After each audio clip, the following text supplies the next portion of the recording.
What we've made so far is the simplest form of animation, containing a vector layer that's animated and a background layer that is static. We can see the keyframes are all on the ball vector layer.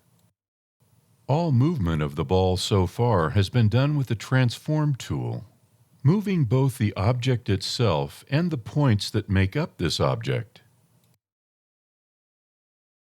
In the timeline, all animation is consolidated into one channel. From the Animation menu, deselect the option Consolidate Layer Channels. The timeline now displays Point Animation Channels, which is what our animation consists of so far, including whole object motion as well as point motion. To minimize clutter, from the Animation menu, select Consolidate Layer Channels once again. Select all of these keyframes and then delete them, leaving only 0 and 1 with keyframes. Copy the keyframe from frame 0 and paste it into frame 1. Select the Origin tool from the Layers panel and zoom your view out. The origin for the ball layer is now located in the center of the scene. We'll need to change that to the bottom of the ball itself. Make sure you have the Origin tool selected and click on the bottom of the ball as shown. There's a faster and better way to make the ball jump to the top of the boulder. We'll do this by creating a path using another vector layer. Select the Freehand tool from the Tool panel and open the Freehand options. We'll use the default settings. Starting at the bottom of the ball, draw the path with 2 small jumps, a little pause, and then a jump to the top of the boulder. Continue the path along the surface of the boulder, showing where the ball accidentally falls over the edge. We'll use the Transform tool to adjust the curve and to join 3 separate curves into one curve. Use the Point Reduction tool with this setting to reduce the number of points along the top of the arc. Select the Curvature tool to adjust the curvature for these 2 points.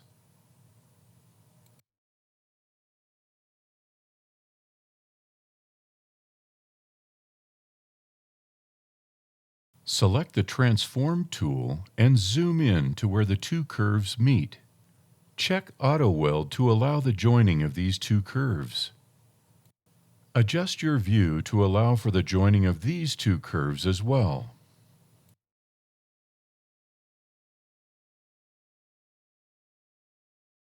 We can delete some of these unnecessary points by selecting them and then hitting Backspace on the keyboard. Select the Curvature tool and create a cusp at this point. Select the ball layer from the Layers panel and then select the Follow Path tool. Click on the visible path to assign the ball to this path. Move the ball to the beginning of the path to set frame 1. Adjust the time slider to frame 12 and then move the ball to its first landing spot. Move the time slider to about frame 20 to indicate the second landing spot of the ball. Move the time slider to frame 35 to create a slow roll of the ball. To make space for the ball's anticipation action, move the time slider to frame 50 and position the ball here. Move the time slider to frame 70 and position the ball in the middle of its jump. Here, the ball is moving its fastest. As the ball reaches the top of its arc, it slows down, speeding up only slightly as it lands on the top of the boulder. As the ball comes to rest, we'll create a hold up until frame 102. Play back your animation to check your progress.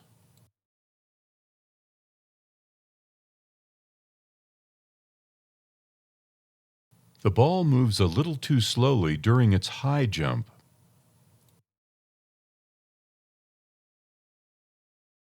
Locate the keyframe that indicates the beginning of the jump.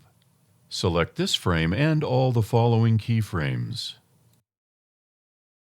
Hold down the Alt key and drag carefully to the left to shorten this sequence. All these keyframes will be scaled proportionally. Play back the animation to see these changes.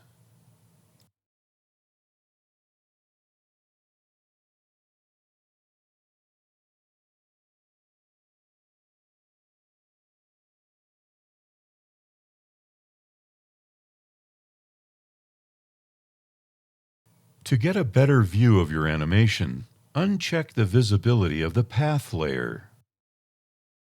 Using a path to create this animation saves us a lot of time and produces a better result. Working this way also organizes our timeline into layer motion, separating this motion from point motion.